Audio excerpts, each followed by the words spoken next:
Mar otieno nya kwaramogi chenro en maro imore wantiere kod mathoth moikoni apisi mar jalup jatend piny dwaro mondo mi omed gi omende thuolo mar dweche adek modong mar mondo mi chak budget manyien mar mondo gitago do chenro mag mopogore opogore. Yath mar gayo kata geng'o gamo kute mag ayaki Lenacapavir bende ochak chiwne oganda e counties mopogore opogore manoyangi telo mokwongo ni ibiro mi chanjo no kata yath makamano mar mondo mi okonygi gayo landruok mag kute mag ayaki. Weche motenore kod nengo mar modhi e pacho kaendi bende iwacho gi migawo ma modhi ni ok gibi medo nengo machal kamano. Piny owacho osketo ikruok makare mar mondo mi ginene oganda jo Kenya ok oyudo pek kalure kod akedo kata mana dhawo madhi nyime pinje ma osebedo kachwalo mo e pacho kaendi kaachiel kod weche motenore kod thieth mamoko machiegni magi weche ma omiyo pek.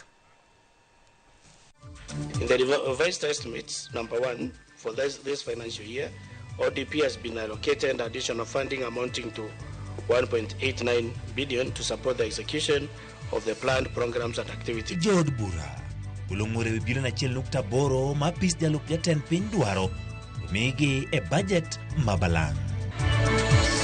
Kuna familia mingi katika taifa letu la Kenya ambao wamepoteza wapendwa wao.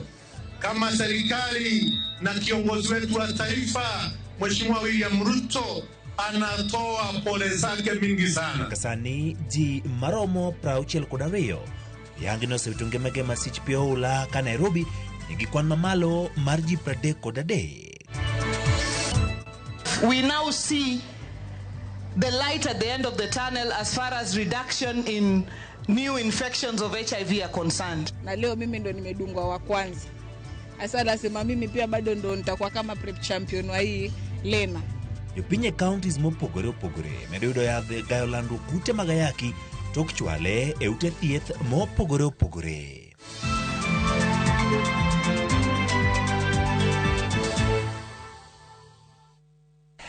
Machiegni nya kwaramogi nyinga Ochieng Emmanuel jaloko marwa en Wilson Ochuka wantiere kod mathoth kama oting'o gin kanye kaachiel kod sigane weche mag riembo ndiga omiyo bed kodwa chakruok nyaka giko. Ka wachako ni apis jalup jatend piny Kenya Ngire Kithure Kindiki dwaro omenda mabalang' maromo shillings bilion 1.8 e budget masanja dweche adek motelo ne giko ikomuom mar 2025-2026. Jod bura okorwako kwayo makamano kagiwacho ni onge kaka apis jalup jatend piny nyalo kwayo omenda makore lach kamano kodong' mana dweche adek to isomo budget manyien. Kaka chapa marwa Kristo ino leronwa apis Kindiki bende okwedo weche manyocho osebedo ka fuong'ore ni min ode mano Joyce Kindiki ne otiyo gi milion 44 pesa mane okopuodhi gi od bura. Enyim komiti mar od bura mochung'ni arita mapacho kae, apis jalup jatend piny Profesa Kithure Kindiki oyudore kama poth ewi bilion 1.8 manyien magidwaro e tayo chenro magi. Jo od bura ohumnono ewi gimomiyo apis Kindiki dwaro omenda makamano e budget masanja dweche adek kende motelo ne budget manyien. In the revised estimates, number one, for this financial year, ODP has been allocated additional funding amounting to 1.89 billion to support the execution of the planned programs and activities. The budget areas affected are highlighted in...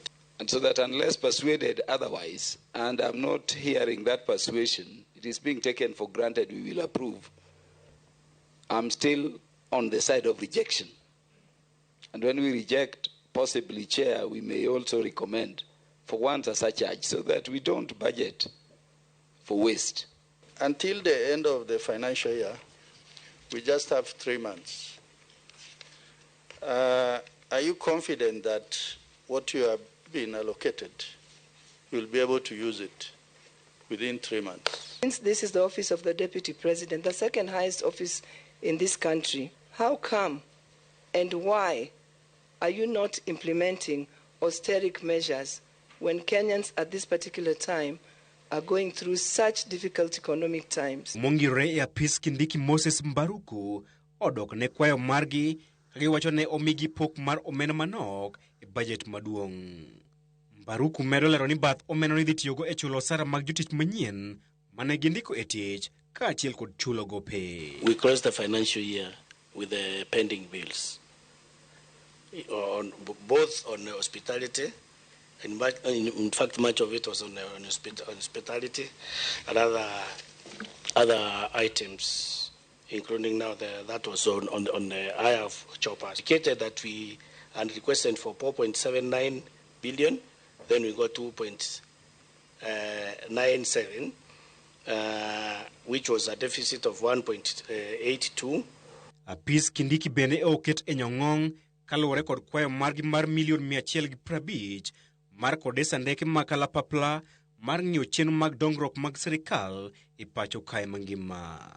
Within this financial year, the Deputy President has engaged wananchi in 184 constituencies in 46 counties.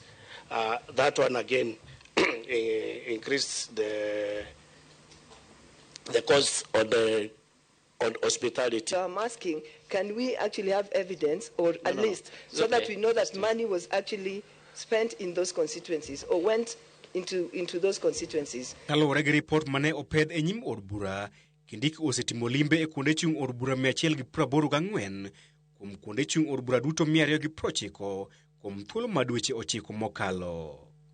Apis Kindiki bende otiyo kod thuolo makamano mar kwedo weche mosebedo ka fuong'ore ni apis min od Kindiki Joyce Kindiki ne otiyo gi milion 44 e tayo chenro mage kata odoko ni od bura ne okopuodho omenda makamano. We don't have such an office because it was scrapped during the 2024-2025 financial year of the CMB.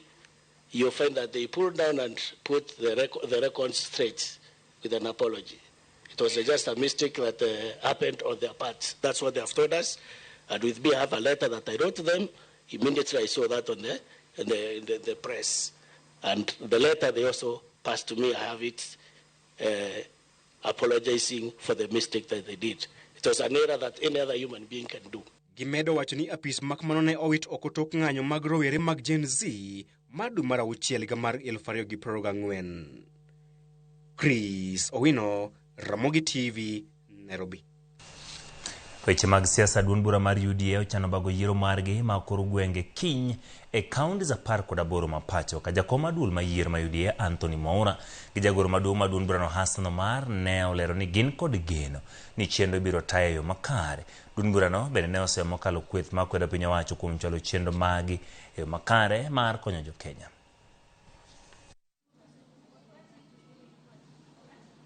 With respect to our ongoing there's Anthony Moura, who is also mentoring us to be addressing you people in Swahili. Good morning.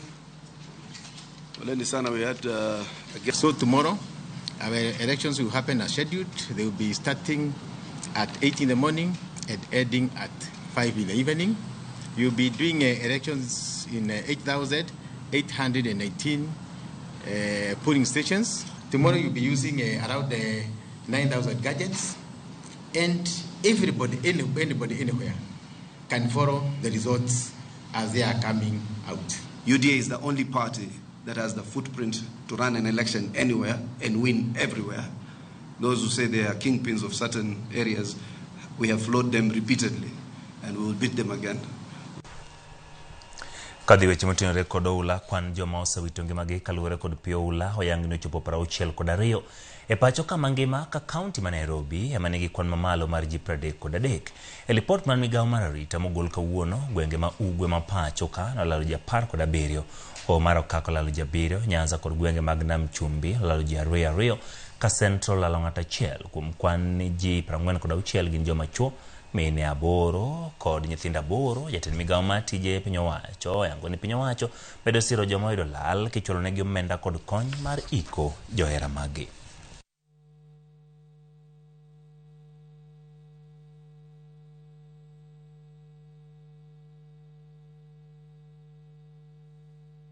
Kuna familia mingi katika taifa letu la Kenya ambao wamepoteza wapendwa wao.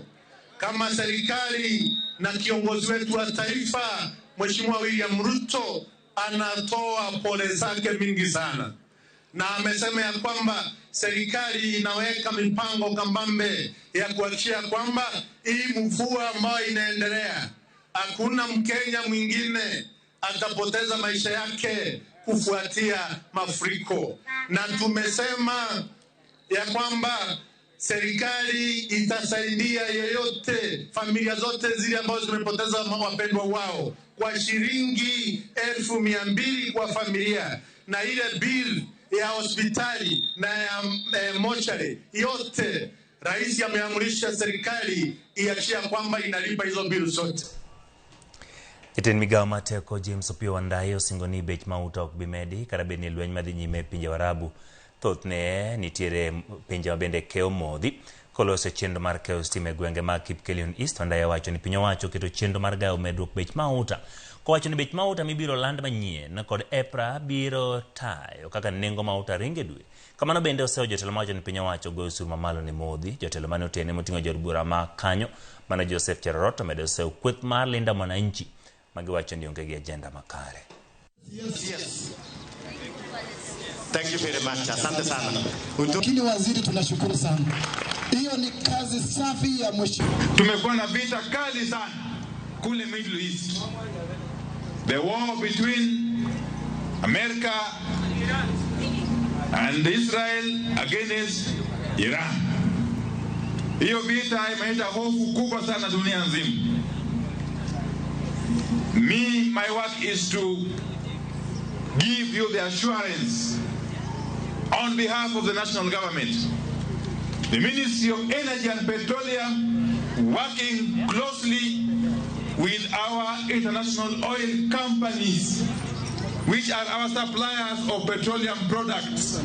Under the government arrangement, we have put in place adequate mechanisms tumeweka mikakati kabani to ensure that mafuta itakuwepo katika nchi bila wasiwasi.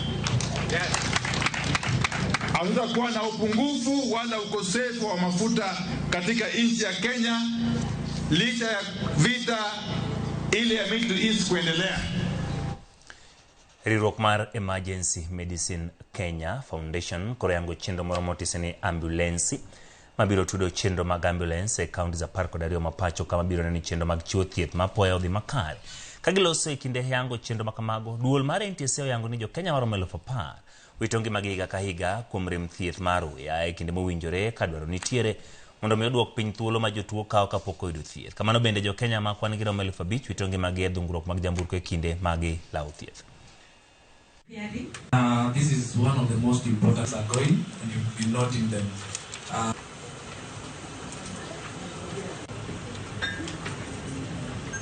Mr. Dennis Murithi from Trans.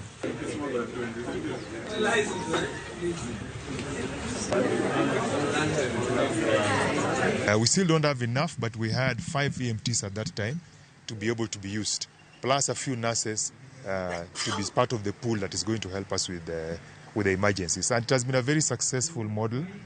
So we're here to discuss this, to see where we are as counties, to learn about what is the ideal, what problems we have, and then chart a way forward as county governments and as national government. So it's looking at policies around pre-hospital, it's looking at infrastructure, and infrastructure here it's ambulances and emergency care centers. So far, 12 counties have county dispatch centers that are coordinating their pre-hospital services.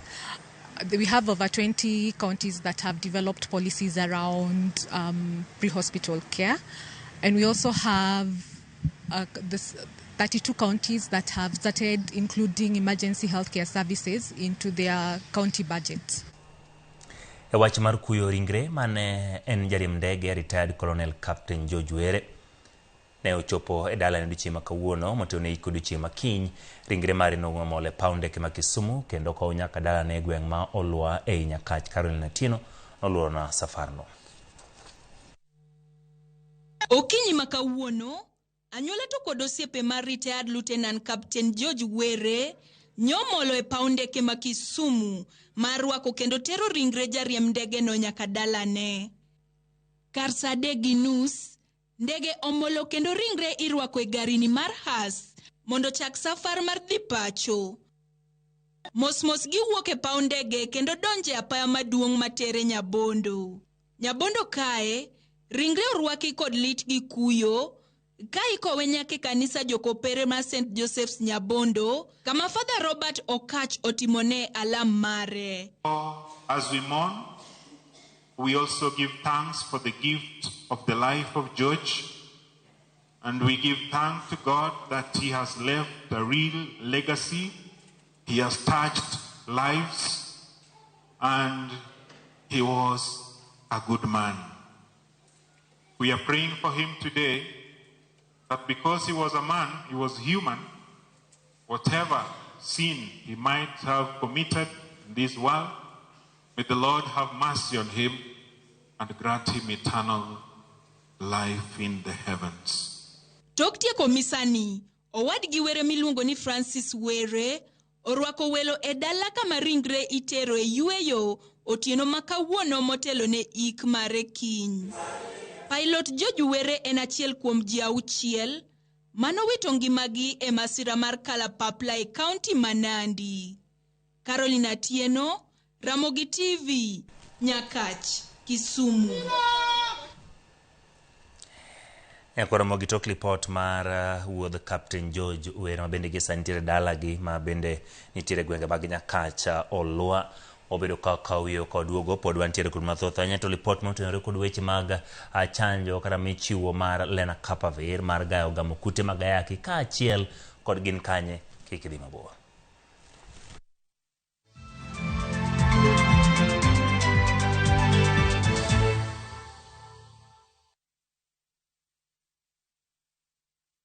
Every city has a place where its story comes to life. Set in Africa's safest city, Kigali Paramount Hotel welcomes you with comfort and ease. Rooms opening to stunning views of Kigali's skyline. With exclusive view travel rates from $70 per person sharing or $120 for a single room. Relax at the spa, pool, gym, or at the lounge as you sip and dine, with every detail designed for your comfort.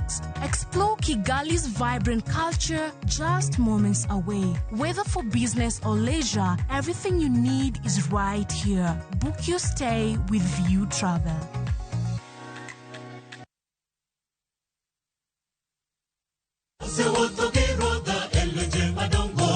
Ma en Injili ngima. Injili makelo ngima.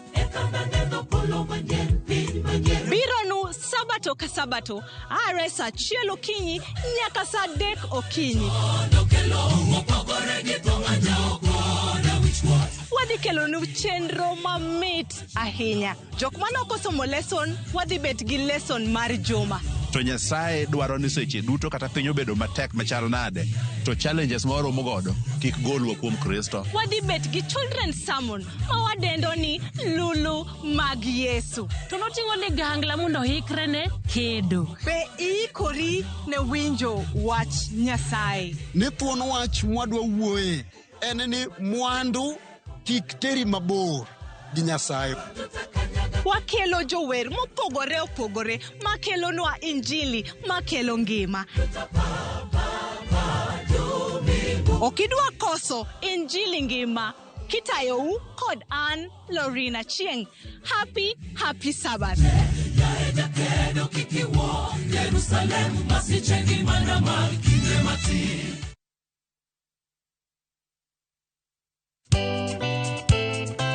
Geso kangeso saparga chiel mamidhiambo.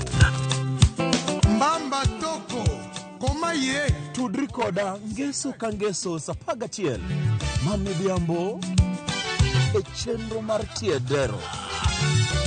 Oka kama wabro budho manyanga kowa kelo ni ngolo motimo cathedral. See you there. Tiedero Geso kangeso saparga chiel mamidhiambo mana Ramogi TV.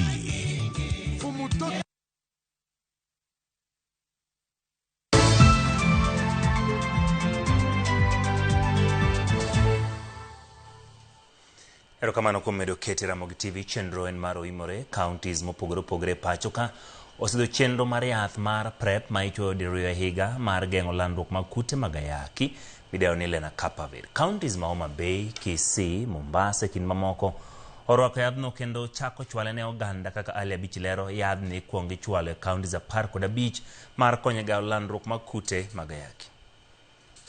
County ma Homa Bay na chiel kuom counties 15 mane migawo mathieth e piny Kenya odiero mar chako chenro mar chiwo yath mar PrEP ma ichwoyo diriyo higa e geng'o landruok kute mag ayaki ma ong'ere kaka Lena Kapavir gi dwaro mar thiro landruok kute mag ayaki e gwenge mopogore pachoka. Chenro ma kamano ne osidhi gi gavana ma Homa Bay Gladys Wanga e osiptal ma Kindube ka chud bura ma Karachuonyo kama ne okono biro konyo duoko chien landruok kute mag ayaki e kaunti ni ma sani ochung' atamalo 11.4. So we are here today to launch this pre-exposure prophylaxis at Kindube Level 4 Hospital.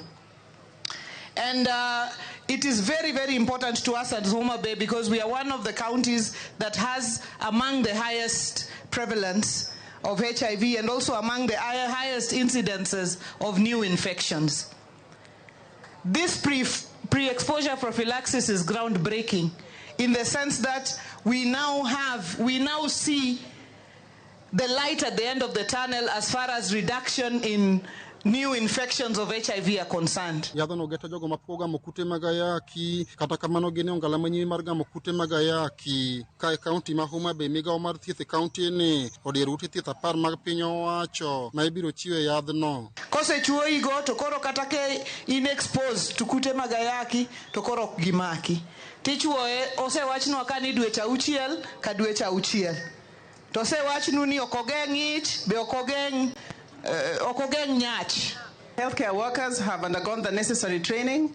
Our service delivery teams have been oriented, and the selected health facilities are ready to begin offering these services to the people of Homa Bay. This program will begin in 10 facilities across the county, including here at Kindube and all our sub-county hospitals. Chenro makamano bende ne osidhi e kaunti ma Kisii mane otim ga tembe dispensary kama director mochung'ne chenro mar thieth e kaunti ma Kisii Laktar Matiko Gayabe mane otelo e chenro no ne oyango ni giseyudo yedhe moromo mabiro konyo jopiny ute mag thieth 10 ma gisediero e kaunti no mangima e konyo duoko chien landruok kute mag ayaki.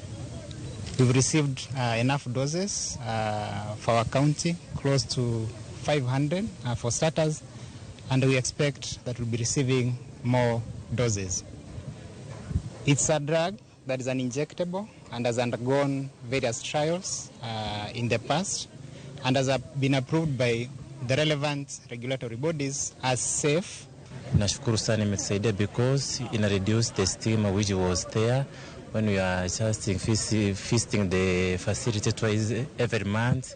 Now you are going to visit the facility twice a year, which is good for us people who are using PrEP. Bende jakomo pamo e kaunti ma Kisii ne opako mokalo yadhno mane okoni biro konyo gi okang' maduong' e gayo landruok kute mag ayaki. Government of Kenya and the county government of Kisii and the Ministry of Health of Kisii County for including us in such a big event, which is very, very much important to us as KP communities. Chenro mar yadhno bende ne osidhi e kaunti ma Mombasa kar thieth ma Chuda kama moko kumo pamo e kaunti no ne opako sirikal kuom kelo yadhno ma giwacho ni dhi konyo gi maduong' e tich ma gitimo no ka opim gi yath mar PrEP ma imuonyo odiochieng' ka odiochieng'. Lakini sasa ino na injection imekuja, kwanza kitu cha kwanza itanipunguzia mimi badeni ile ya kumeza dawa kila siku. Saa zingine naweza sahau, lakini sasa hivi vile nina injection najua ndaka miezi yangu 6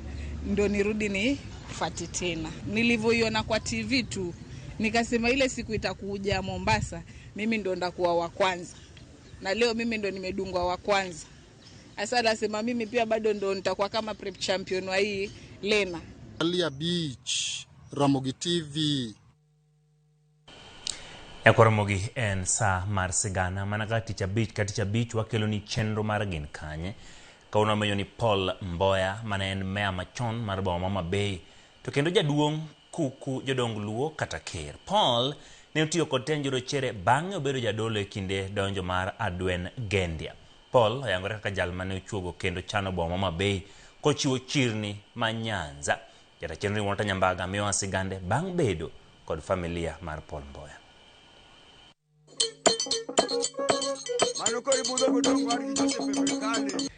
E alwora ma Karachuonyo kaunti ma Homa Bay, mbaka chakore mar ker mar oganda Luo machon Paul Mboya nonyuole kanye to somo kanye. E mbaka mimiyowa kod Dr. Vincent Orinda ma nyakwar mosenindo. Paul Mboya en ja Karachuonyo, en ja Nyakongo. Nonyuole 1895. Wuon mare iluongo na Koko Maruru. Paul Mboya ochako somo Buxton Mombasa. Some primary. Bang'e no koro somo to dhi. Kane wagunda kane missionaries biro, ikete machiegni ahinya. Kendo nomedo somo kosomo kodgi. Ma bang'e no obedo japuonj 1920. Tok yudo tiegruok, sigande lerono ni nochako tije. Ochako tich Kisii as a young boy. Bang'e no odhi Magadi. Otiyo Magadi Soda. Koro kochopo 1920 mane ojoin Seventh-day Adventist, a mission. Kinyalo paro, the Seventh-day Adventist missionaries nobiro Gendia 1906. Adweno chopo Gendia 1906. Miluongo ni Pastor Arthur Kaskalen. Okay. Ema nochako din. Koro kochopo 1920, Paul Mboya nobiro Gendia kama Kaskalen ne tiye. To bang'e no koro bedo an evangelist, kongo bedo japuonj. Ochako puonj mokwongo skul miluongo ni Kotieno. Bang'e no odhi Kilital. Kata bang'e no ochako duogo Gendia. Mobedo head teacher Gendia school. Koro kotieko kopuonjo, at the same time ne an evangelist. Mobedo ordained as a Seventh-day Adventist pastor 1931. He was the first Adventist ordained pastor in Kenya. Koro obedo japuonj, obedo pastor. Bang'e no kuko join administration. Okay. Mabiro pimoni. E kaka japuonj, tudruok mare kod jorochere nochakore maber kaluwore kod kite. Mboya norwako ahinya nikech ne en ng'ama riek. To bende no translate kata buge mag muma, buge mag wer. Ne en part of the translation mane timo gigo. In 1922, kakoro wuothe mier. One of the gik timbe mane timo chon. Ne pod ji iko ji e arts, e udi. Kendo puonjo ji ler. Kendo puonjo ji somo. Nonyiso ji ni nyithindo nyaka som. In fact, en achiel kuom joma ne otiyo matek kuom somo ma jothurwa. Mana kaka Odera Kang'o notiyo game. Paul Mboya notiyo Karachuonyo. Okay. To iwacho nonyomo. Yes. Nonyomo nyar kanyo nobedo gi nyithindo. Nonyomo Maritha Mwango manobo dana. Kendo Maritha Mwango 1916. Kendo ng'ama noriwogi Pastor Kaskalen. Paulo bende noyudo thuolo bedo kaka jadolo e kanisa mar Adwen mane koro chopo Gendia e thuolo mokwongo. Nosomo muma. Bedo ne evangelist kendo bedo ne pastor. Nopuonjore wach Nyasaye. Kendo ne en gi wisdom malich ahinya. In fact, Gor Mahia wuodo galoni. Kapod Paul Mboya pok odonje e mission. Nodhi obedo gi Gor Mahia for 6 months. Dala gi Gor Mahia wuodo galo. Ka en ng'ama tin. Kopimo mana weche go Gorgo. Kendo nong'eyo kuno manoyude rieko. Odieche nomiye thuolo mar bedo achiel kuom jood bura mag Lejko. To kendo 1948, the British noyiere mondo obedi East African Central Legislative Assembly. Lejko. To kanyo ne gin jo Africa dek mane rito East Africa. Kawale Akagwa katikiro ma Buganda was from Uganda. Kaeto Chief Abdi Sagali mano a Tanzania. Bende ne kuro gi Paul Mboya jedek. Gine mane girito East Africa. Koro kose yiere bang'e no otiyo maber. to kendo jo British noneno kite kaka tich mano tiyo maber. Bang'e no kosedonjo member mar local native council, koro oidho mobedo promoted, mobedo deputy vice president mar local native council ma South Kavirondo. Kaito bang'e no chako bedo okete koro vice president mar South Kavirondo. Mokete kendo vice president mar Nyanza mangima. En manotelo ne jo Nyanza ndalono. Iwacho ni tije malong'o kata maber gi tudruok notayo boma ma Homa Bay. Homa Bay notayo kaka ma Paul Mboya ne secretary mar council kagin Kisii mano South Kavirondo district. Koro kotayo district to the British nohere kendo ne notiyo negi maber. Noloso weche mag chirni.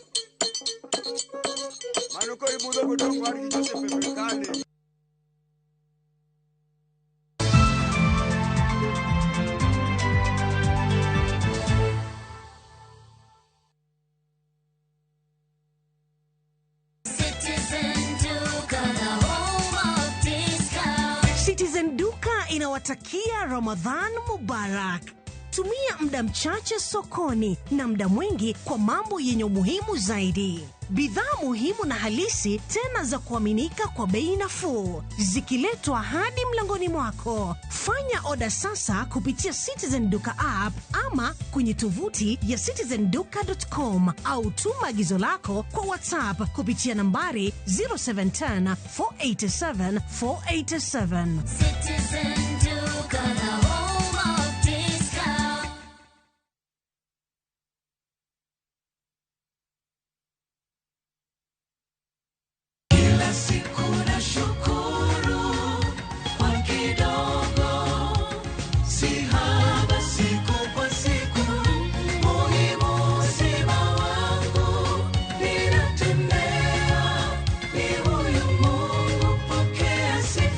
Kupata wimbo huu kama skiza, bonyeza *811 *343 #. Kumbuka, skiza na Citizen, nyumbani kwa wasanii wote.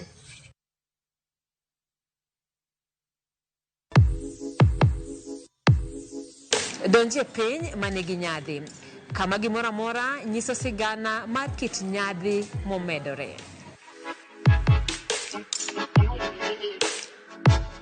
Kochakore kido kod tim oganda, wuodhe manyangafu materie kuonde moyiedhi e kind mamoko. Tudri koda Ansimtos Okinda kateri e wuoth moyiedhi no nikech ngima idago dichiel.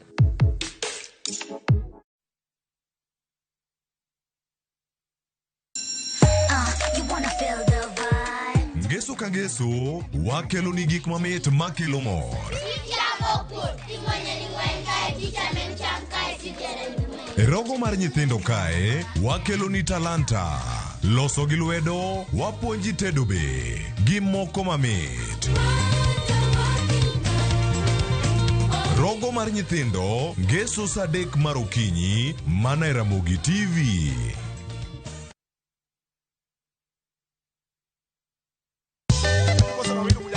Jakor Mogejuang ticha bich kachopo saa 4 e wang'e. Kamae e kaka wamoke ka wakelo ni pado maliet mag luo benga, luo rumba. To kachopo saa 5 wakelo ni ajawa maliet pass.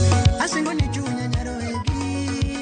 Kakise winjo Nyakwara Mogejuang abiro e ground takelo ni ngero mar joma kadonje ground kata guyo gi mafans takelo ni kaka pache ge chalo. Ngero ni isewinje kanye to useti kode yo machal nade. Kokale chenro ni endi radio Ramogi kawa tudore achiel kachiel kawariwore kod Ramogi TV ka anto akelo ni interviews maliet mag jothumbe gieki magocho live ka tokeno 10 live band mochiek nyaka macha tuna.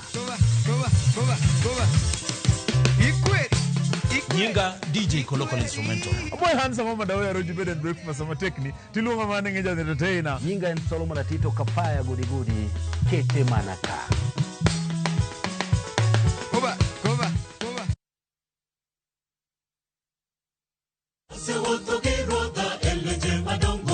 Ma, ngima, injili makelo ngima.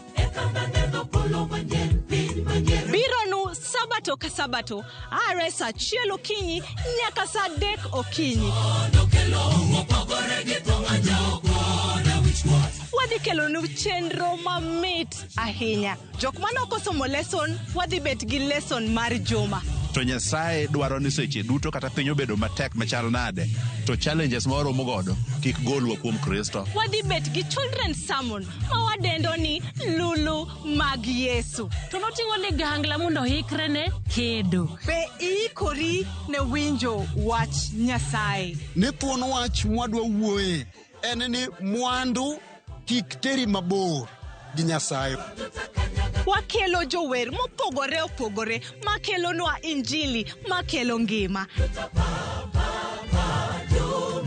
Okidwa koso injili ngima kitayou kod an Lorina Chieng. Happy Sabbath.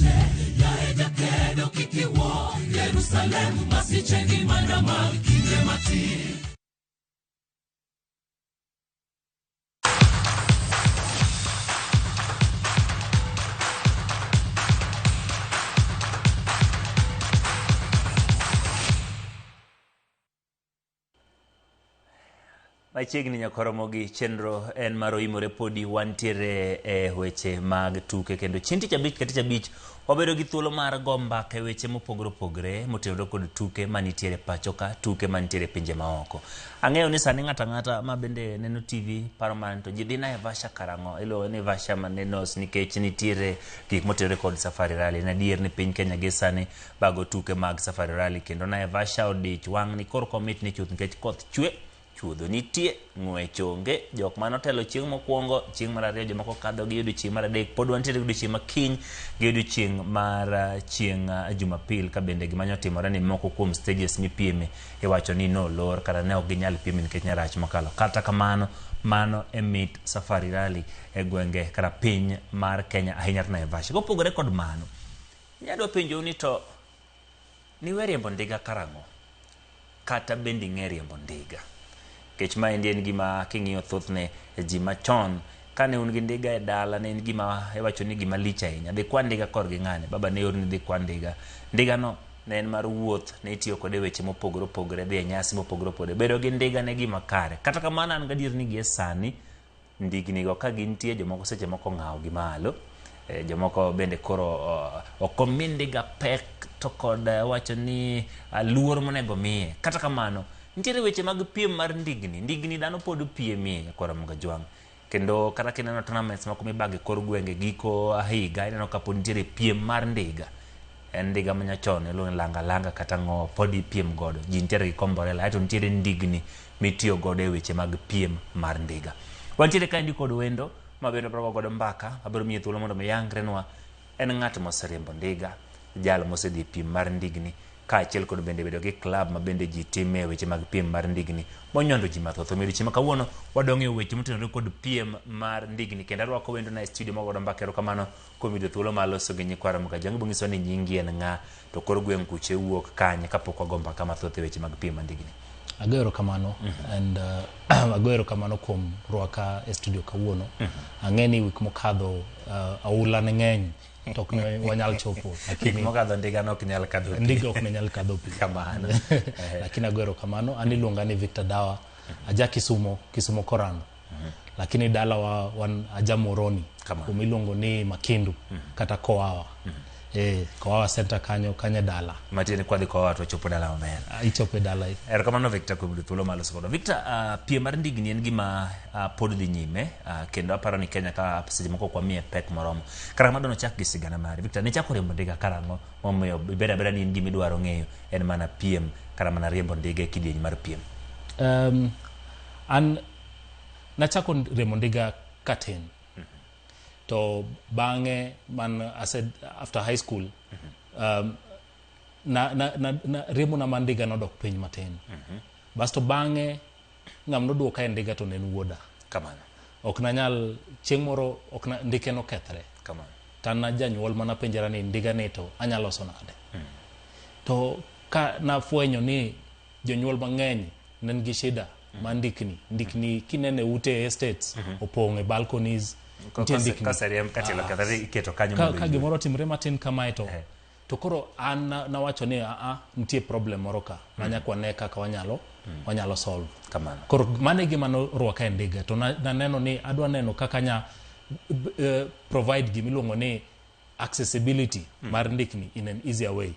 Koro nwachako timo doorstep repairs kwa biro closer to people's homes to be able to do repairs. To wase loso ndikni makadho 15,000 e uteji Nairobi kae gi estates mantie around Nairobi. Mago ndigni ma seche moko wacho ni wuon nyathi onyiew ne nyathi to nyathi oriembo seche moko tiende otuch ai to giweyo kanyo ni koro gidwa riembo seche moko breke mokethore to we kanyo kamano nkech mondo yud ni ngato nyadhi ka fundi nyaki ting ndiga ni elweti nyaki manja piko mitinge kata nyaki tinge but ma mtoka seche moko lel tipenjere ni to sabe onge kamano koro nwaneno kaka wanya make it much more convenient mege parents or your services mege bike repair conveniently. Koro udhi e dot ka dot kuloso ndiga. Nitiere gik madwani mondo wach no kama thin kapok wang'eyo weche mag piem mandigni. Gin ber mage ma riembo ndiga kele ngima ng'ato nikech ng'ato seche moko wacho kora riembo ndiga biro konya gang'o ineno nikech jomoko wacho seche moko riembe bedo matek kumiriembe seche moko gin ber mage moko ma nyalo bedo weche mag riembo ndiga kata gik ma ndiga nyalo konyo godo ng'ato dende. Ndiga nigi ber mang'eny. King'iyo on your physical fitness it is one of the best exercises ma ng'ato nya timo ma be inya tim kod ji kin gi ibed nyathi ja igni adek ibed ja duong mantie gi igni 70 wan gi members me club ma ukadho igni 70 to pod riembo ndiga mamino it is one exercise and one sport ma nyabedo practice at all levels and different ages. It helps a lot with flexibility mege our bodies. Then ngato ben mayot. Exactly. To sani be tuoche ng'eny madonjo and especially gi piny kaka tinde chal. Nyakwa bed jok ma timo fitness exercises every now and then mondo bed gi ngima maber. To apart from that ndiga konyo ji movement makoni gi koni. Nitie ji mang'eny kabisa pile ma iboro mugoyo ka wuok dhi tich tiyo kod yo ndikni nitie jok ma tingo gik moko kod ndikni ka gitimo go biashara. To apart from that be nitie ndiga as a sport be provides jobs to young people. Kamano kichopo kama koro wacho ni ndiga koro as a sport mane kama dwani mondo wachope ndiga gibedo sport. Kenya kaindi bi paro ni piem mar ndigni osemi pek nikech en mana wacho ni ng'enyne kidhi ka okoting'e ni Kenya gin mana weche mag adhula manogo mpira wantiere gi weche mopogore kaka ng'wech mabendo ng'e godo Kenya wantiere gi rugby gi tuke mamoko bende paro ni weche mag piem mar ndigni e Kenya ka osemi pek kaka owinjore. Kiwachadiero kapar ka waseyudo pek maber towards the sport but there is growth significant growth mwaneno etuke mag ndikni mabedo kila time wabedo gitugo ndiga kata pia mandiga tuaneno ka registrations biro increase mamino ni there is awareness and there is growth in the sport. Kwa ng'eyo kaindi ang'eyo ni Nairobi ka nitiere piem mopogore mag ndigni ma osebedoe adwani mondo koro wang'iyane untiere gi kako Nairobi ka untiere gi achiel kuom klepe ma jiriembe ndiga elo ngisono gi club machal na tiluonge nang'o ka mondo wachakoro ng'iyo fundi mathindo mag weche mag piem mar ndiga. Koro man wachako loso ndigni nwa notice ni ji mang'eny want to be able to ride. Gidwa dhi riembo ndiga lakini dhi riembo ndiga seche moko kin kendi bedo matek. Koro there is need magic coming together to be able to do social activities together maginya riembo ndiga kumora achiel. Koro 2023 nachako club miluongo ni Gravel Riders Club. Gravel Riders Club osedongo ma is one of the largest cycling clubs in the country. With over 400 members sani and it is growing very very fast. One gi nyaka gi team ma racing ma currently ranks third in the country when it comes to PM mag ndikni.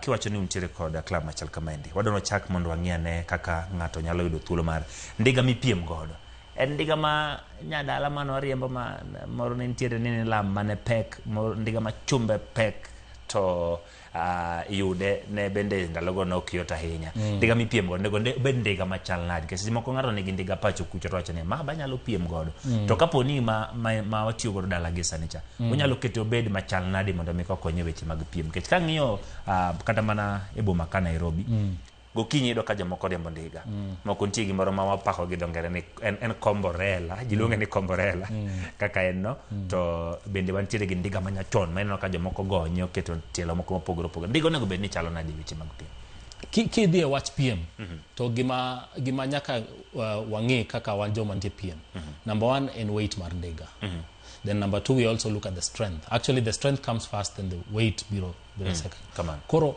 mondi bed gi those two components coming together to have gimoroma tech to be oyot kabisa nyaka dwaro a lot of research. Koro ndikni masani mag piem ngech en gima ndiga en gima iriembo gi dhano en teko ma dhano ema miyo odhi ng'wech koro factors matiso kaka performance go ikelo gi weight mandiga the strength mar material no ma ilose godo which takes a lot of research mondo ibed kod ndiga maber ma nya donje wach piem maber kamano e club ma Riders Club ka dwaro mondo koro go mbaka piem mar ndiga ni oyawe ne nyithindo kuwuok higa marom nade nyaka mane to kapo ni gipiem marom ne nyithindo riembo gi odongo koso dongo ti kidien gima gipieme jomoko diere kan tie mapiem to nyithindo bende nitie koro kobiro kar ka piem to ntie waketo ga age groups kamano ntie masters ma gin joma osekadho 50 years plus ntie veterans mantie around 40 kamano 40 years plus ntie elite kamano elite ng'eny gi chako 23 years kamano then there are juniors ma now below 23 and below then one gi joma tindo ma nyaka igni adek mantie club ma oseng'erie mondiga to chako donje piem kamano piem mar ndiga ng'eny diga kilometers adi nikech no ka jiore mondiga seche moko chiwo kinyira na riembo ndiga to ka riembo kilomita mara achiel ta awinjo ka koro tienda oseol ndinga rama okanyal medo piem mar ndiga ng'eny ni piem mosedhi adwa ni mondo miwa moko kuom wacho ni examples kata mosedhi diga kilometers adi to ginang'o gine madwarore ne ikrok ne piem machal kamagi koro piem nitie mopogre nitie piem ma nitie gi short distances nitie man gi long distances koro short distances could go as little as 50 kilometers 50 kilometers yes ano kilometer 50 piem ni ng'ato wuok ka to dhi chiegni chopo thika mano is a very short race kamano a very very short race kidhi international races can go up to 200 kilometers kamano yes it takes hours and hours kuriembo ndiga mondo 200 kilometers ne odiochieng' achiel ng'ato riembo ndiga kilomita 200 mano ng'at mowuok kadhi Nakuru aeto kadho matin odiochieng' achiel ma ok opogi odiochieng' achiel kamano to koro ikruok mane mabedo ga nikech ng'eni kaka opira dhano dhi to itrain pap gidhi e gym gini ikruok mage ma dhano timo ga weche mag piem mar ndigni koro nyaki training nyaki bed kidwa donjo sport ma cycling training en gima nyaki ket as a priority kamano nyaki ket hours every week ma iketo ni en mana mar the training imanyo gode kuma gode ntie kamano ineno time yourself inaoni gode gi anya cover gi within what short time kamano hydration and gima very important nikech idhi bede ndara kucha kiriembo ndiga for long hours your body nyaka bed ni nya uptake that period ma cycling koro chiemo kata hydration nutrition and gima wang'iyo kabisa kamano equipment koro mane gimno wuoye ndiga mane midwa donjo ge piem kamano nikech kika ndiga mora aseneno kiwacho kar piem aseneno ka seche ma piem ma jidhie kata ma chal gi mancho untiere gi kodira mokalo mane olosi piem mano bagi chopo kamoro ma ng'at ma riembo ndiga kendo koro en moting'o ndiga oringo mathina kendo seche go oriega tiendene kosetimo kata kochope got kamoro na ng'ato lor to ndike no mako kito to oringo go mathindo chako idho riembo koro nyalo lerono to seche moko ka ok in fit maber seche terrains be opogre ga nitie kuonde ma kichopo to iyudo ni ok dang' iriemb ndiga maybe en got mapek koro chuni ni nyaka ilor mondo iting' ndiga no omiyo onego ibed gi ndiga maber manya dhi kata kochopo e got then gi capability onya idho got gi yot kamano koro e piem mar ndiga aneno kit ndiga mibiro godo kaendi inyalo nyiso ni kit ndiga machal nadi kata gears gik monego ng'ato rwaki kapok odonjo e piem mar ndiga gin ang'o monego rwak marito dende to kod ndiga masani no kama chalo kit ndiga manyasani ang'o molose godo miyo bedo achiel kuom ndigni mikelo kaka mabeyo e weche mag piem mae iluongo ni Giant Propel advanced one of the latest bikes from Giant material molosego en carbon fiber koro en very light material molosego atieni chuma onge ndiga ni kata chiel moena na fiber lilo molosego majority of it is carbon fiber chuma ntie mana matin ntie kuonde mantie chuma lakini gin matin majority of it is carbon fiber kinene komi bete rims maringo mago te olos gi carbon fiber to gik monego bedni bedogo number 1 en helmet mano anybody kata kibire clubhouse marwa biro gi ndiga maonge helmet to wariembi wang'isi the man helmet ekibi nkech accidents timorega to the first thing ma idwa protect yourself from is injury against your head koro kang'iyo kaka koro kit ndigani ni tiere moko kuom gik maneno kuome kaendi aneno ka keni gin gia to keni gin ang'owa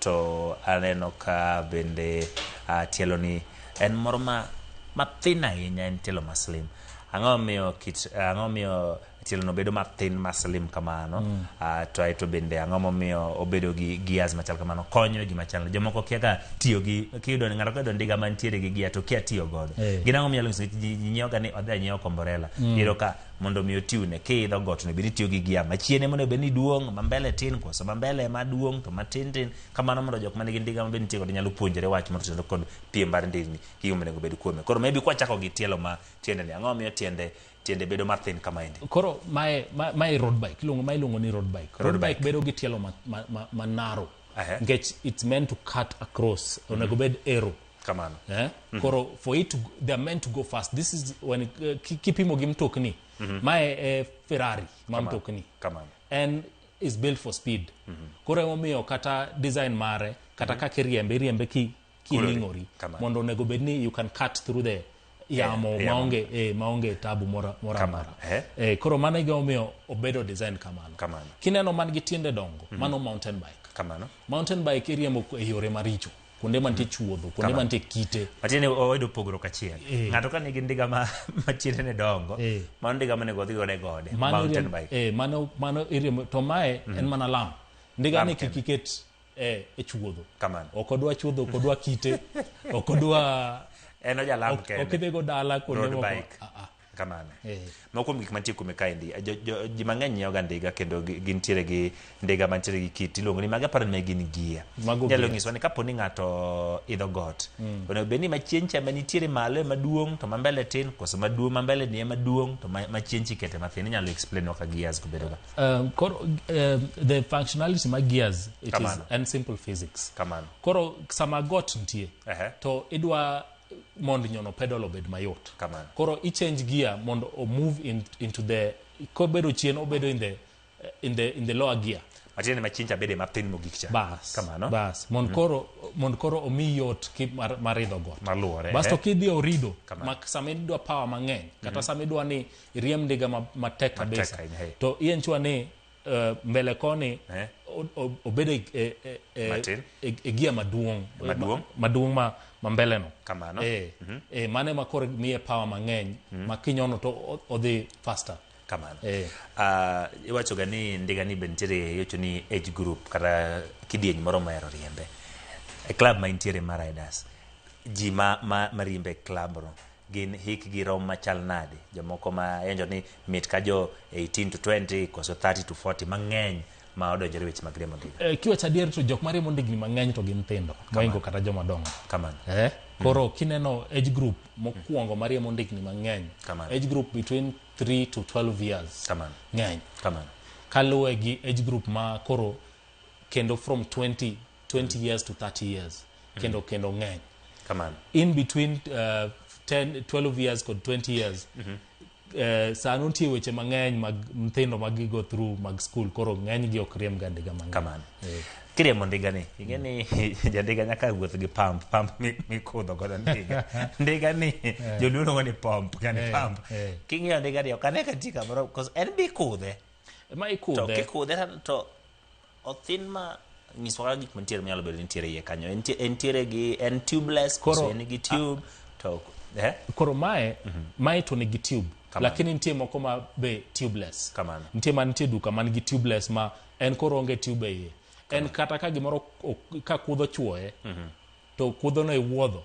to imeda dhi oko fuongre en gi hydraulic braking system en onge waya ma brake ka dhi en gi hydraulic system ma efficient braking mano brakes motiyo godo mano kan tiere kani mantiere tekane kamano to kwa dhi head gear ma bene ntiere kainde gimirumo head gear gimi irwake wich ma blue man tiere kanyo no en ilose gi material mane en bo pek koso en oyot koso en kanya to chal ka gima no kuwero waketo pichni moke wiye mu record godo iketo gina gimoro amora ma jandiga ng'at mantie cycling dwaro en gima very light kamano so kata kineno material miloso go helmets should be light but very strong kamano koro mane is one of the features ming'iyo go kimanyo helmet kendo itemo ng'iyo en gi buche marom nade seche moko kidiriemb ndiga gi helmet machalo bakul ma yamo kdo wi ok yue yamo kudhi nyaka bed gi ventilation ma proper different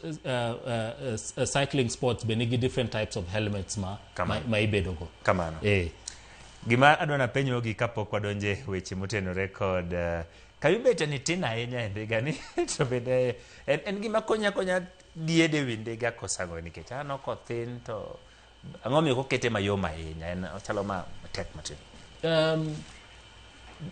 bet ineno ka gimoko yom lakini en koma is designed and researched for a lot of comfort for long riding kamano ki chako riembo ndiga mokwongo the first 2 days bedo ga matek kamano matek kabisa kata ka ndalo mang'eny pok riembo ndiga to korido donjo ndiga bedo ga matek lakini nitie gik ma nitie lewni ma inya rwako mami much more cushioning nitie cream ma inya tiyo go ma anti friction ma be konyi kintie long rides to help mon ride you bit much more comfortable so when it comes to the combi man is the best kind of seat ma is designed for this bike kamano stick esero kamano kum explain waka ndiga chalo yo to lose gi fiber ntiere gi rubber ma wacho ni ma en mar ndara kendo kik ng'ato dhi gode chuodho miyo nyakwaro mga jang ka in gi ndiga ma tiende dongo ng'eni mano en mar idho gode kuonde mantie kere gima chal kamano ka wadhi nyime e weche motenore kod piem mar ndiga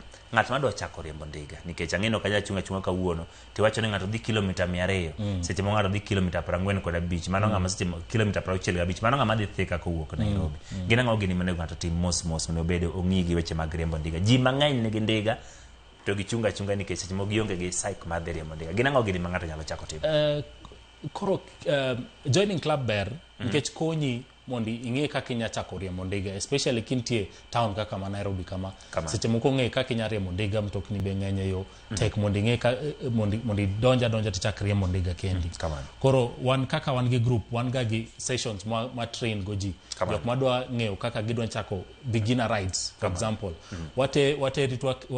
wadhi kodi in certain roads to ang'isi kaka inya riembo ndiga kaka i-control mtokni kaka bedo disciplined yo kaka avoid confrontations kod jo mtokni jo apiko mondo obed safe for you to the more mi chako riembo ndiga fitness be bedo kuomi an asepuonjo ng'ato ma ne kia riembo ndiga kabisa oluoro ndiga ntiere manyaka sani ngimane te pok noidho ndiga to oluoro ndiga no ji mang'eny oluoro to ji mang'eny kata joma chuo nitie joma biro naga to ng'isa ni Victor adwa ng'e riembo ndiga tang'isi ni bas bi tami ndaladi ariyo okuongo diedo monde daka 30 to en kendo chako riembo ndiga ng'ano kodonje ndiga ochako frequent riembo ndiga maybe every week give this person 2 months odhi nyaka Limuru boduog riembo ndiga odhi liwiro duog. Wadonje weche mag wuoche miriembo godo ndiga. Wan ing'eni no riembo ndiga go pato ko choti ka iso ng'ut tiendi kato idhi nyime gi riembo ndiga. Wuoche miriembo go ndiga no beni chal nade? Koro wuoche miriembo go ndiga nitie wuoche mobedo designed for cycling. Nikech gimoro wacho ni ndiga en gima bedo powered gi dhano. Koro efficiency en gima very important.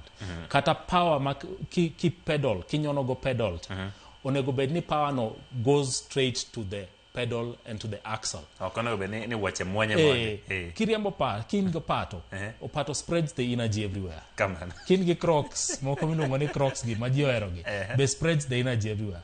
Ndiga onego bed ni gi certain shoes. Most of the shoes ma cycling have got rigid sole matek. Moro ma omako gin pedal motego. Baso nitie be ndikni ma kaka sani kaka mantie kaeni en gi wuoche ma kisoe e tiendiga to moko. Koro omako kapona aso tienda gino momoko.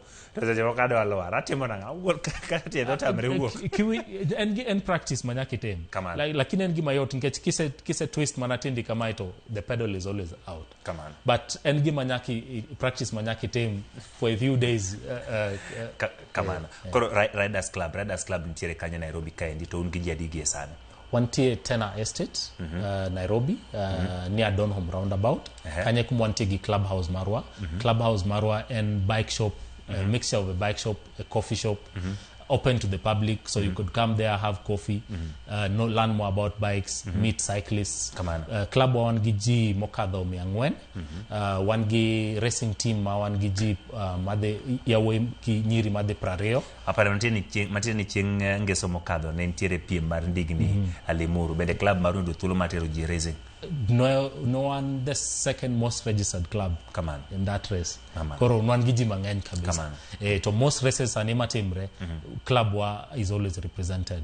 Every weekend kata weekend makinyni be wan gi wadhi Elgeyo Marakwet. Untie gi piem mar ndigni. Koro club mautiere ni untiere gi nyithindo joma gintiere diere gi joma malo. To kapo ni ng'ato biro kanyo onyalo bedo gi thuolo mar mondo oyangane ni kit ndiga ni nya chako go inyalo dhi gi ndiga machal kama inyato gi kit ndigni mopogore ma inyalo introduce ng'ato ka gibiro nikech ng'ato openja ni koro ma upuonjore mondo ndiga ni wayude to ndiga gi unyalo konyo gi yudo mondo mi giriembgi. Nikech ji biro to ng'ato ng'isi ni endo chako riembo ndiga to kia ni ochak gi kune. Jomoko bo ng'isi ni analuro ndara. Koro ng'ise ni kiluro ndara road bike weri go. Dhiye gima ibo riembo off road. Nitie jok ma bo ng'isi ni an mana gi pesa marom kama nikech ndigni bo pogre bei. Nitie ndiga ma ibo yudo gi 10,000. Ndiga machal kaka ma kin gi 1,400 te kinya yudo ndiga machal kama. Wacho ni ndiga nuane kendo nikech ndiga mar road race ndiga machal kama because materials mo segodo ndiga nyalo bedo expensive nyaka marom pesa. Very expensive. To especially kidonje PM idwa a very efficient bike. And kata magi be podi wacho ka gima beginner bikes. At that cost, 400,000, it is a beginner bike when you're moving into racing. Otherwise, bikes can be gichopo kata kadho million achiel ndiga achiel. Kineno ma itiyo go international races. They are very expensive bike. They're very efficient bikes. Yes. Koro nyaka penji be ni budget ni nitie kanye. Kanye midwa chako go. Bas wang'isi ni koro inya chako gi bike machal kama. Nkech idwa bike ma exercise kenda anyang'isi ni mae bike mi imany. Kidwa touring anyang'isi ni mae bike midwaro. Kamano. To koro higani untie gi chenro mane gi weche mag piem. Giko dira mokadho neno ka club maru na achiel kuom weche manyien ma wan godo weche mag tuke kaendi Riders Club ne nitiere. Isawacho ni giko dira kiny udhi Elgeyo Marakwet. Gin moko kuom piem mage ma uneno ka uchano mondo mi utugi kata upiem e higani. To be nitie piem mag pinje maoko ma bende udhiye. Piem ng'eny. Dwe ka dwe nitie piem mopogre kuonde mopogre piny ma Kenya ka. Wan gi piem magi mountain bikes, gi piem magi road bikes. One be as a club, one gi one of our races ma organize. Matimre dwe ka dwe Kasarani. To race marwa miluongo ni Criterium is called, it's a short circuit race. So a distance of a radius of 5 kilometers, but you ride it in a loop. Koro udhi alwora. Ten race ma very intensive. Okodwa joma yomyo. Jokma yomyo. Kech kanyo kionge kok di maintain average ma 40 kilometers per hour. Mano speed man ndiga nyalo di 40 kilometers per hour. To nyalo di speed moingo mane. Yes. Ndiga nyalo di speed. Mano is actually minimum. Yes. Let's say the average. But ka sama ngwech mako mabercha to utimo 50-60 kilometers per hour. Mano goro ndiga ndio kamtoka. Kido kentie orido. Ticho pokata praboro. koro piem opogre bason ti piem moko be ma long distance ma imege endurance ma koro en piem ma is all about miles mudwa kabo ungi piem moko ma let's say tours kaka moko ma oko milungo ni winjo gan Tour de France there are intensive races ma can go for almost 200 kilometers almost every day for 20 days continuously koro imagine riembo daily 200 kilometers. Almost, yes. Come on. Yes. 10 p.m. Come on. Akawa tieko. Ibro ngiswani to jinyalo yudo. Itano nuonegi kama ginyalo yudue. Gigi mnyalo ngiso jogo madwaro mondo mi gidonje weche mag riembo. Nyalo jiwo ginadi. Ajiwo jini mondo jiwo donje cycling. Ajiwo jonyuol. Nkechwa uwe gi jonyuol mangeny madwan thindgi mondo donje cycling. For fitness as a sport mondo gi excel in as a sport. Saniti jebe dikaten. Come on. And we need to encourage a lot of young people more give towards the towards sports. Come on. And Sani one website Mag Gravel Riders Club and www.gravelriders.club. Kidi website Marwa tinya neno all details ma joining club Marwa inya neno calendar mar events mwantiego one app be Sani ma wasichako we are starting to use as a club manigi map details of different places kidwa the ride inya manyo map idwa wachina do the Karura adwa map makarura entie kanyo kidwa the Kisumu idwa the manyo map mantie Kisumu idhi yodo ntie kanyo one gi application be ma enable riders to be able to start rides and welcome different other people korwa wajiwoji mondo oluong or invite G from their neighborhoods mon ginyal join the community ma cycling watimo rides ko a clubhouse wa every weekend watimo short rides but kendo watimo rides in other places within Nairobi waya ogi milongo ni chapters wasetimo chapter makaren ma wan gi joma riemo ndiga kwa Karen wada ya chapter ma Embakasi nyayo estate Embakasi jomoda kuno wada ya chapter makaren jo Kisumu be gochona pile ni ubiro chengi koni cheng mare to wan wabiro kono kawana kamano komido thuolo komar go kudo mbake weche mag riembo ndiga nyakwaro mogi winjo kanyo adwa ni mondo director mar Alex Obado kochakre kiny mondo mi okaw thuolo mar riembo ndiga Obado aseyudo sports marom kodi abiro mi thuolo mondo mi riembe nyakwaro mogi ka intiere koro gwen kanyo nyalo manyo kumi nyalo riembe ndiga en gima kare kaka winjo kanyo okonye weche mopogore ok mana piem kende dendi bende ne ka kwerewa machon ne gitegno nikech ne giriembo ndiga nyaka sani do ka jaduong' moro majegni 80 pod kochopo achieng' chiro to ndike go kwajo oriembo kodhi atimo chenro mag pogore miyo erokamano kuom thuolo ma loso kod Riders Club wacho ni nitiere tena kach nyalo ng'iyo gi kuonde ma giwache go kidwa riembo ndege bo ma Nairobi mondo mitudri kodgi idhi nyime gi riembo ndege ka dhi nyime e weche mag tuke club ma Posta Rangers odwa joloch mokale tuke adhula league maduong' e pacho ka Police FC to kule gonde 2-0 Jackson Mashari handolo ne jo kan barupe Posta dakika mar 7 mano tuge yueyo ka Posta ni nyime gol 1-0 to yutugo wuok e yueyo Dinken Mwema ano medo gol mar 2 ne Posta dakika mar 72 points adek chwalo Posta Rangers nyaka thuolo mar 12 ka Police nitiere thuolo mar 5 tuke gi mag league biro dhi nyime ngeso gi Jumapil ka nyaka sani Gor Mahia pod omako thuolo mokwongo waje kwa wingi lake la pili msimu cross yake Brown Marita marking ya Budoma ilikuwa poa lakini position yetu kwa ligi ni wanting sana. I think confidence ya coach ni key.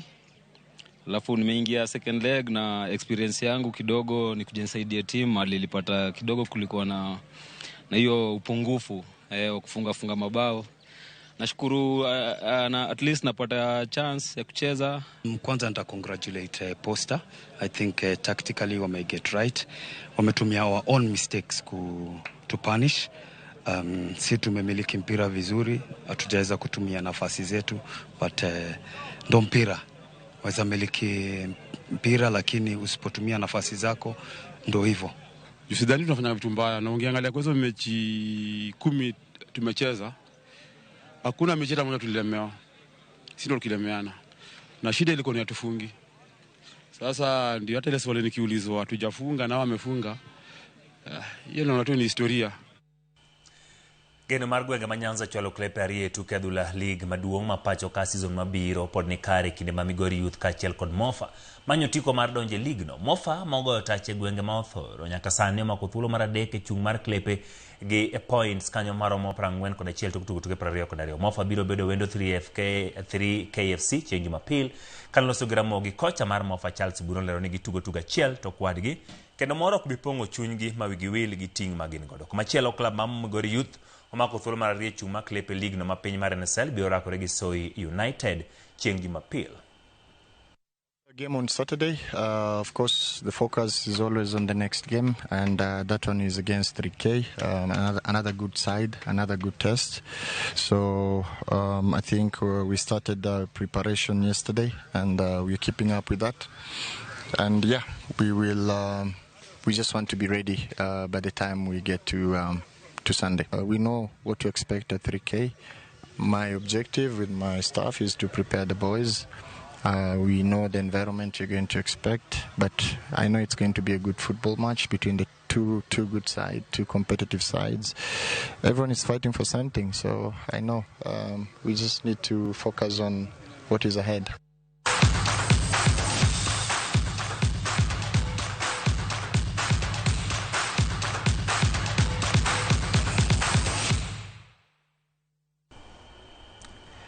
Nyakoro mogiro kamano kuom ne bedo kodwa e chenro mar imoro dichieng' ma kawuono. Maga mesa maka weche manyien obedo gi thuolo mar ikoni kane wantiere kanyo kod sigana mopogore opogore kaachiel kod gin kanye gi twak mar weche mag riembo ndigni ma wantiere kod wendo marwa Victor Dawa ma en jakom mar Gravel Riders Club. Aweye lwedo mabeyo, lwedo mar iwacho kani Solomon na Tito Kafaya kaachiel kod Nginja the Entertainer atu DJ Kolo nikech en chieng' Tich Abich agne gi keti ka iyungni nyaka e dier otieno. Omiyo kik idhi mabor, ubed gi otieno mokwe. Nyinga Ochieng' Emmanuel, jaloko marwa Nen Wilson Ochuka.